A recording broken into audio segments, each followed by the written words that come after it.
Hola, bienvenidos a una nueva semana política, una semana con al menos 3 hechos políticos y noticiosos, conectados, con sorpresas, sin sorpresas. Y para hablar de los alcances precisamente de eso nos acompañan 2 analistas de la casa, Marco Moreno, bienvenido. ¿Qué tal? ¿Cómo estás, Claudio Héctor? Fuentes también, bienvenido. Hola, ¿qué tal? Y Marcela Jiménez con análisis político de la casa. Buenos días. Partamos con lo de la sorpresa y con algo que a mí me quedó después de escuchar a Chadwick ayer en la interpelación. Es como que al terminar la interpelación yo pensé que Chadwick tuvo que haber dicho el titular está listo. Y el titular es en la semana más delicada salió fortalecido. ¿Qué opinas tú?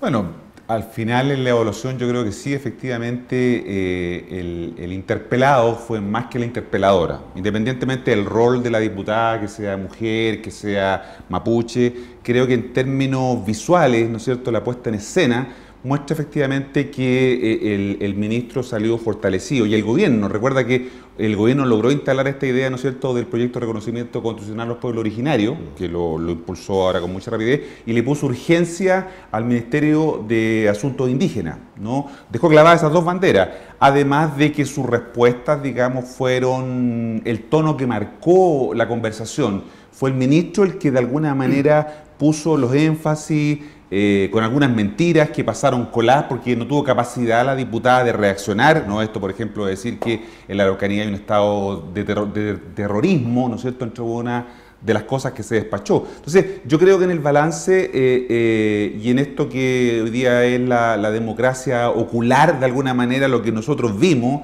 además, lo único que vimos seguramente a las 3 horas de interpelación son los que estamos sentados acá. La gente no vio las 3 horas, habrá visto la noticia a las 9 de la noche, digamos, el mensaje segmento, final. El mensaje final, ¿Quién gana, quién pierde? Como comentábamos antes, la tontera del diputado Ignacio Urrutia, ¿no es cierto?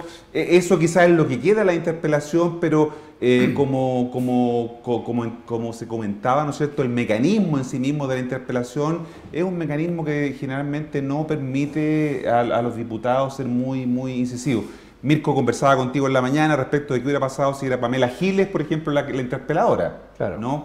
También es una hipótesis ver cómo hubiera sido el desempeño, porque efectivamente la diputada, insisto, más allá de su rol de mujer y de mapuche, creo que tuvo un desempeño que no estuvo en las expectativas que nosotros creíamos por todo el simbolismo, todo el, digamos, la puesta en escena que significaba tener una mujer y mapuche, ¿no es cierto?, enfrentando a un ministro, pero no solo a un ministro, sino que ella partió diciendo que tenía la oportunidad de enfrentar al Estado, ¿no? Sí. Por lo tanto, también los otros ministros del Interior del gobierno Bachelet y los otros también podían haber recibido las mismas preguntas, ¿no? Porque, salvo lo de Catrillanca, el resto de las preguntas correspondía responderlas o ver cómo las políticas de Estado de Chile habían enfrentado este proceso. Hay un formato, el formato de la interpelación claramente, lo hemos conversado antes, no tiene mucha sorpresa, no hay un margen como para poder realmente interpelar. Pero yo creo que consultarte, Marcela, también, pero igual esta interpelación tenía otros elementos que lo hacían distintivo. O sea, había una muerte por medio, era la primera vez simbólicamente, pero la primera vez que una mujer mapuche interpelara al segundo poder más importante del Ejecutivo. Eso hacía prever que, aunque podría no haber ido mayor sorpresa, había un entorno, había un escenario distinto. No. ¿Tú crees que no? No, perdona, tan categórica, pero absolutamente no. Aquí lo que sucedió ayer en la interpelación, primero que nada, yo creo que fue de una irresponsabilidad brutal de la oposición y sobre todo del Partido Socialista de no dimensionar la instancia y la oportunidad. Andrés Chadwick es uno de los políticos más avesados que tiene este país, de una profundidad y de un manejo político que es superior a la media. El último mes... La profundidad lo puedo discutir, pero... Sí.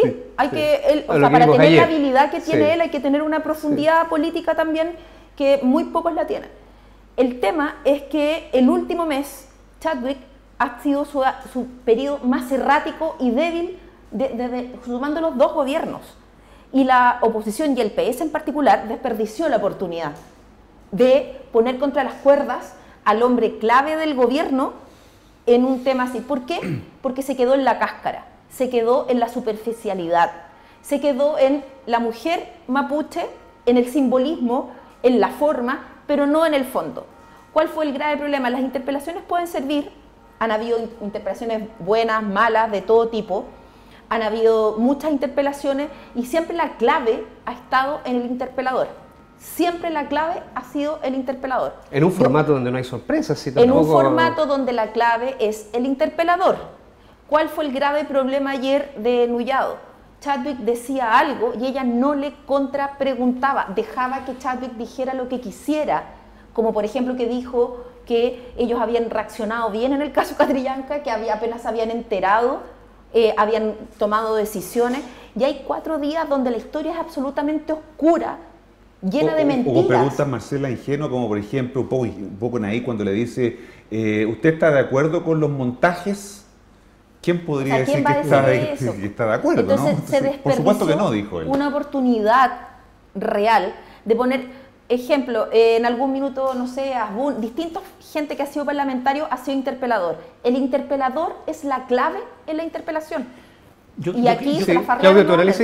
Creo que yo pondría 2 elementos. Por una parte, creo que el gobierno preparó bien la interpelación en términos de los días previos. Es decir, de ese momento errático de las 3 semanas, en los últimos 5 días, tomó una serie de decisiones asociadas, o sea, el hecho que el día lunes, el día anterior a la interpelación, estuviera estableciendo una serie de políticas de género al interior de la policía, de control, etcétera, yo creo que genera un momento de decir, oye, vengo preparado para, o sea, todas esas medidas anteriores fueron para la interpelación, o sea, ese fue yo creo que el efecto más grande de la interpelación es que logró ordenar previamente al gobierno respecto de este momento que se le venía, que yo comparto con Marcela, lo desaprovecha la oposición.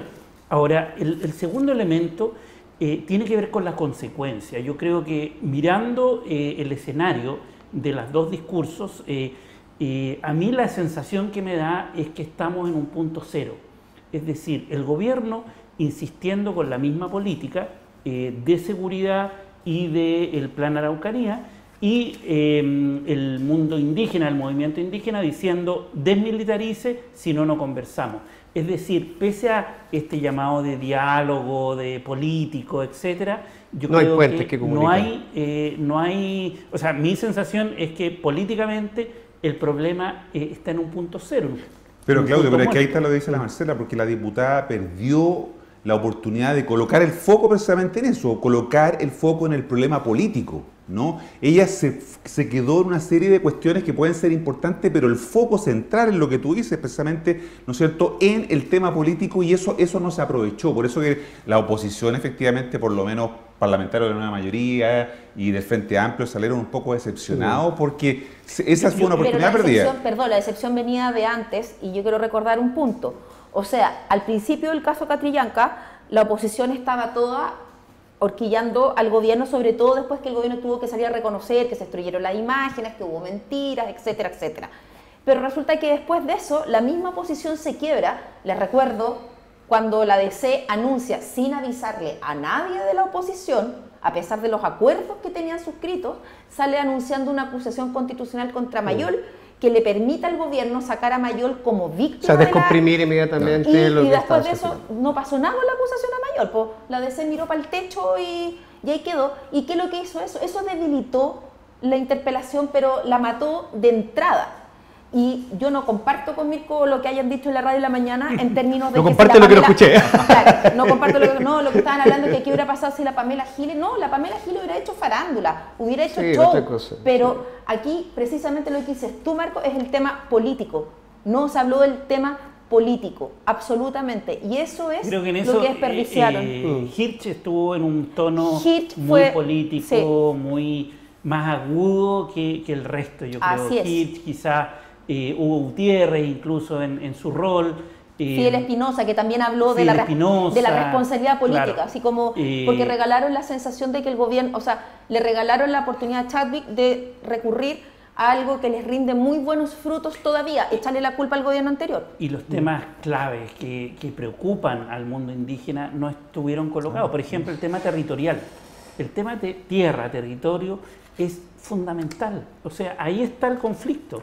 Y sin embargo esa palabra no apareció en toda la interpelación. Entonces yo creo que efectivamente se pierde una oportunidad y mi preocupación mayor es lo que viene, porque lo que viene es un gobierno que va a insistir en la misma política, salvo que cambie algo muy radical, pero yo creo que, o sea, de acuerdo al discurso no va a cambiar, y un movimiento indígena que ya tiene los 4 puntos, que el caso Catrillanca logró aunar 4 puntos básicos que tienen que ver con la desmilitarización, la comisión de un nuevo trato y de verdad histórica y una serie de otros puntos, pero están en una situación de total desconexión. Entonces todo este llamado al diálogo final es pero pura fíjate, retórica. En el fondo. instaló Cuña, yo había notado esta, por ejemplo, el Estado es uno, dijo Chadwick, y no aceptamos diálogos con condiciones. O sea, es súper claro respecto de la posición del gobierno de que aquí no hay un Estado ni va a haber un Estado plurinacional. Después dijo, habló, digamos, de la deuda de justicia, reconocemos la deuda de justicia con los pueblos originarios, pero ¿cuál es la deuda de justicia? Claro. ¿En qué consiste? O sea, ahí es donde la interpeladora debería haber tenido mayor capacidad de meterse, como tú dices, con diente y muela en ese tipo de cuestiones. O cuando dice vamos a tener una agenda, ¿cuál es esa agenda? ¿En qué consiste? ¿Cuáles son los puntos de la agenda? ¿No? Entonces, ahí es donde creo que falló, digamos, insisto, la interpeladora, porque de interpelado creo que logró colocar el tono de la conversación, él colocó los temas que él creía y pasaron de colado todas estas cuestiones, por ejemplo, como dije al principio, esto de que en la Araucanía hay terrorismo. No, Incluso eso quedó ahí dando votos. Sí, incluso de señales claras al sector más duro de la derecha que ve también como el símbolo de este terrorismo, la muerte de Luxinger en Macay. Claudio, íbamos a hablar también de que estas cosas estaban conectadas. ¿Cómo ves tú el tema Catrillanca, el tema del conflicto de Carabineros? ¿Cómo lo combinas, cómo lo conectas tú con la decisión del gobierno también en otra área, en el área de la migración, de no adscribir al pacto? ¿Tú ves que hay una relación respecto a esa postura como para salir de la crisis? Esto tiene, a mi juicio, no sé qué opinan ustedes, que ver con la reunión que tienen en Quillota, que hablan de la necesidad de cuál es el legado. La pregunta era cuál es el legado. Y yo creo que acá la derecha ha ido en los últimos meses vacilando entre una derecha liberal del primer gobierno, de hecho, que ha tenido siempre esta tensión, y una derecha más nacionalista populista, que es lo que representa Kast. Esa tensión yo creo que en las últimas 2 semanas se materializa, se concretiza, se amojona en el fondo, o sea, se traduce en un proceso político que termina delineando lo que quiere ser este gobierno. Y lo que quiere ser este gobierno es un gobierno más nacionalista, más cercano a la derecha propiamente tal conservadora chilena, que no está dispuesta a ceder en seguridad, coloca Fuerzas Armadas, Fuerzas Especiales en la Araucanía, no cede el punto de desmilitarizar, que se sale del pacto, que tiene un discurso que es para ese 26% del electorado que votó por la derecha. O sea, de los 14 millones, un 26% vota a Piñera. El gobierno está gobernando para ese sector. Y yo creo que con esto queda claramente establecido, ese es el foco de atención de esta derecha. Claro. La crisis política lo que hace es justamente, como dice Claudio, que aflorezcan con mucha claridad estas 2 almas que hay en el gobierno, claramente, ¿no? En la dicotomía que ustedes usan en la radio sobre halcones y palomas, de alguna manera se expresa, porque lo que hemos sabido es que el Ministerio de Relaciones Exteriores, el canciller, eran partidarios de firmar, ¿no? O estaban más bien en esa línea, distinto a la línea de interior. O sea, el canciller dijo ayer que emigrar es un derecho humano, lo dijo en el Congreso. Por supuesto. Entonces, el Ministerio del Interior, representado en Uvilla, que se despacha esa cuña el día domingo diciendo que la migración, los migrantes no es un derecho humano, ¿no? Entonces, que expresa claramente, ¿no es cierto?, esa alma que busca no descapitalizar el voto duro, ¿no? Este voto de orden y seguridad, ¿no es cierto? Pero precisamente, orden y patria, como le gusta decir a esto. Mandaron a Uvilla a dar esa cuña. Sí, eso claro. quiero dejar, o sea, No es así algo no, que se o sea, le no ocurrió. es que Uvilla maneje No, en absoluto, la política estaba exterior. pauteadísimo. Mandaron a Uvilla porque Chadwick no podía salir porque está en medio de todo el tema Sí. Catrillanca.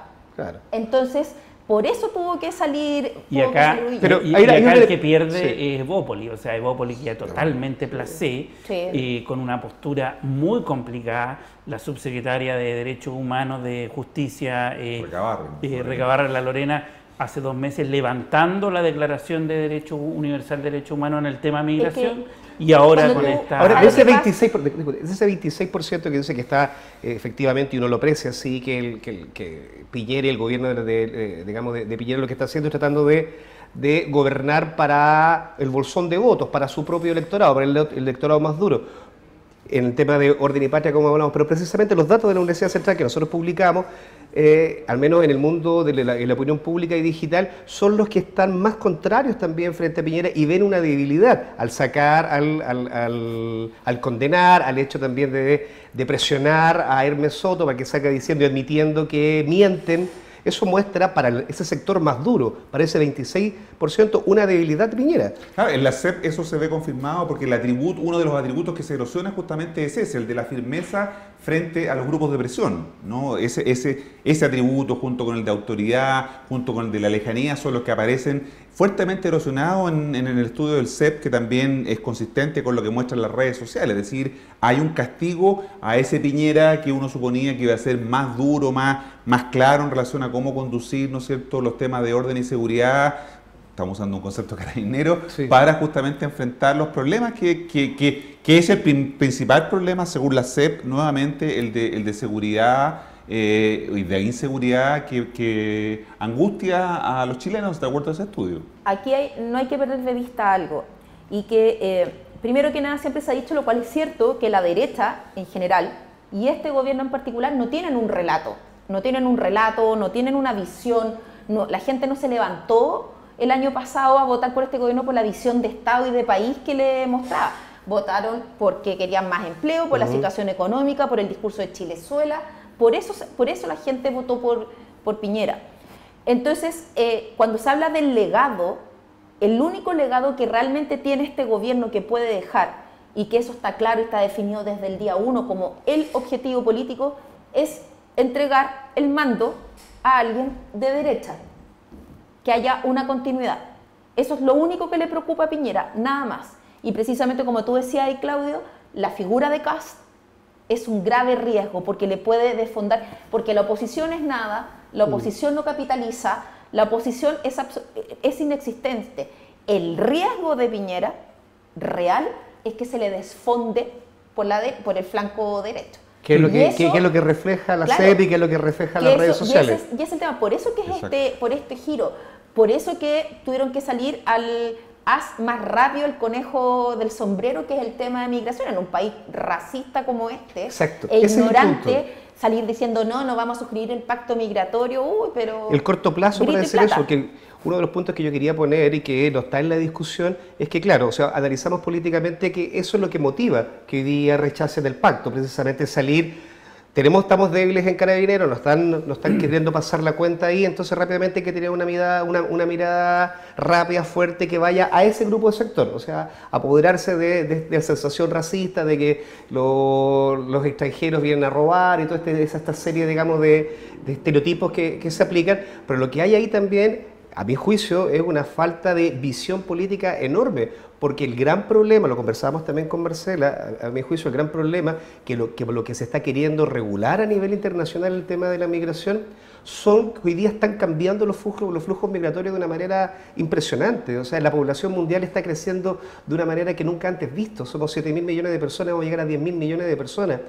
El Banco Mundial hace 2 o 3 meses dijo que probablemente iban a ser 200 millones de personas las que iban a ser desplazadas climáticamente, que tiene que ver con el modelo económico. O sea, son gente desplazadas por el modelo económico que se ha visto, digamos, que pierden la capacidad de generar alimentos, la agricultura, y eso se traduce en migraciones que no tienen retorno.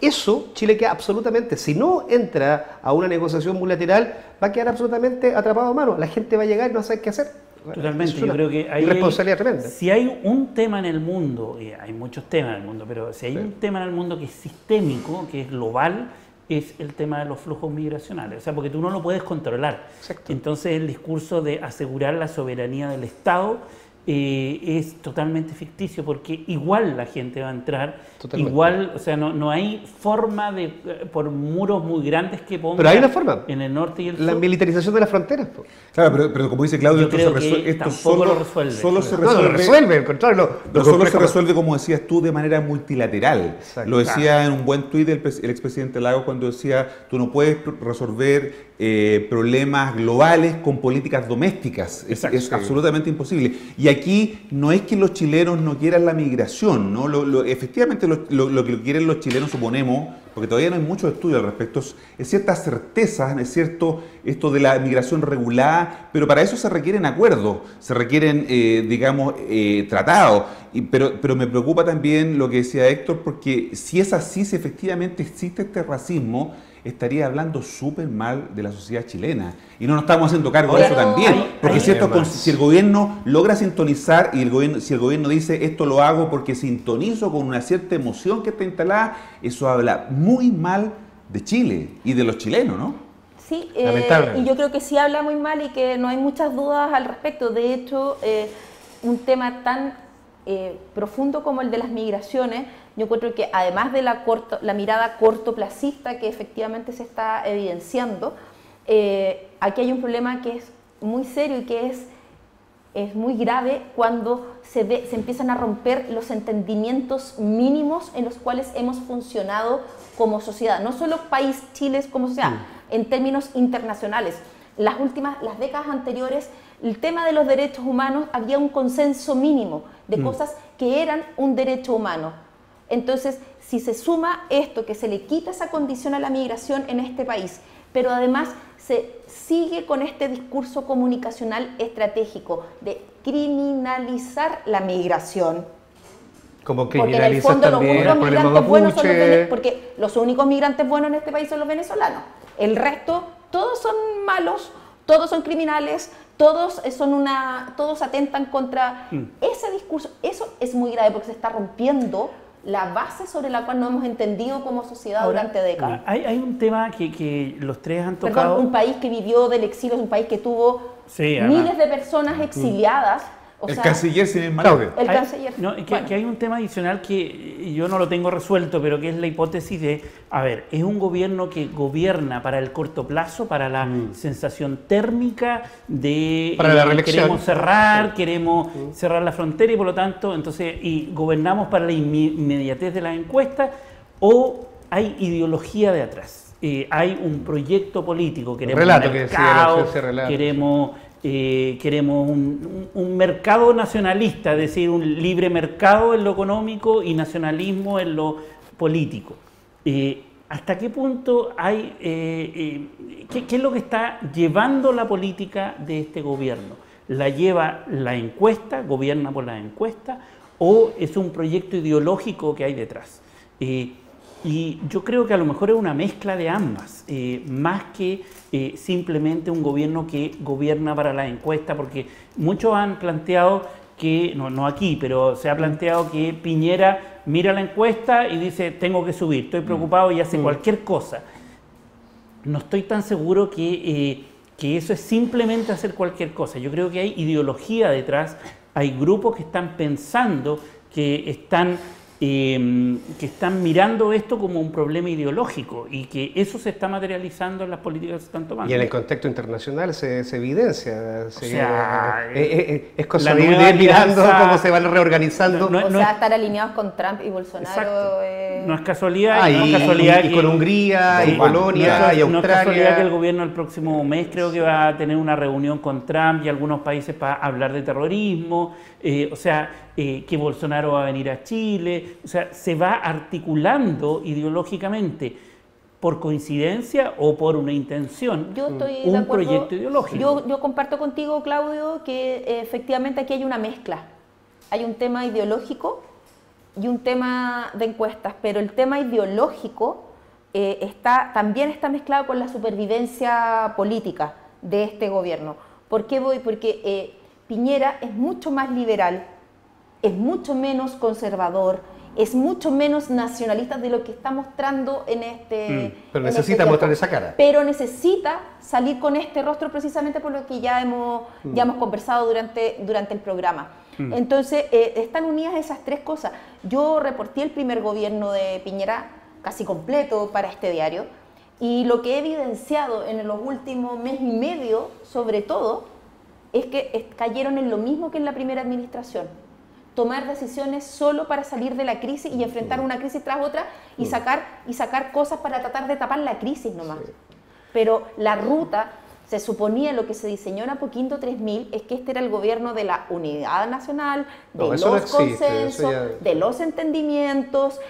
Piñera quería emular lo que había sido la concertación, quería hacer un montón de... Y ese relato se anuló. Todo eso ya no está. Ya se lo comió la crisis, se lo comieron las crisis. Para ir finalizando, yo creo que antes de entrar en el programa, cuando estábamos al aire, mencionamos la canción de Amanda Miguel, Él me mintió. Con eso nosotros podíamos resumir de alguna manera el estado bastante débil y en soledad. Y yo creo que además debe ser de una furia salvaje lo que debe estar pasando en el interior de Carabineros, pero el hecho de hoy día encontrar a Hermes Soto asumiendo, nosotros hoy día titulamos tempranamente que no tenía línea de crédito Hermes Soto ya para seguir en la Dirección General de Carabineros, pero hoy día llama la atención, o sea, él sale a reaccionar, a admitir que Carabineros miente y que hay abuso de poder.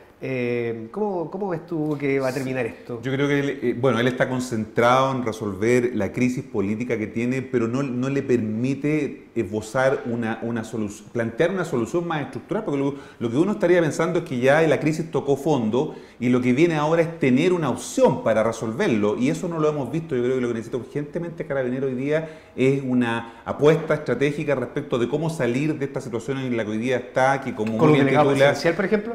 Por ejemplo, o con lo que pasó con la PDI a comienzo del gobierno del presidente Elwin. Acuérdate que pusieron un general Toro a cargo de la PDI, y después vino recién un civil Meri. La institución a lo mejor hay que pensar en cómo resolvemos ese tema. Claro, el tema del preso del delegado pero presidencial. Antes que termine la investigación de la Fiscalía va a ser imposible que Carabineros salga de la situación.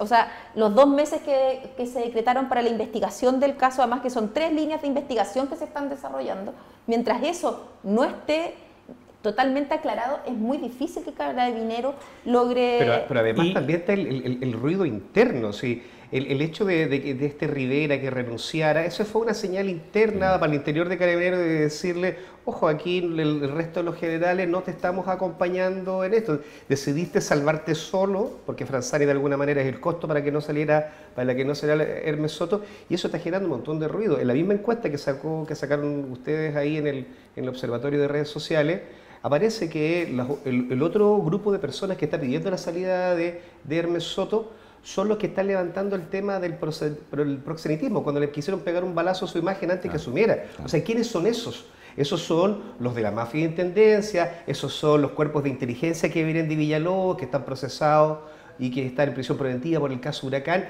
Esos son los que hoy día están aprovechando que al río revuelto poder desarmar. Eso yo no lo veo, no veo ninguna posibilidad de que esto tenga al menos una solución. Sí, yo creo que es un punto ciego bien fuerte, y toda la experiencia internacional lo que muestra de la reforma de policía es que primero requiere una intervención desde arriba, o sea, no hay forma de cambiar las policías si es que no procede externamente desde arriba, desde el Ministerio del Interior, que es el esfuerzo que está haciendo Chadwick de decir, yo quiero controles diarios de lo que se está procedimentalmente haciendo.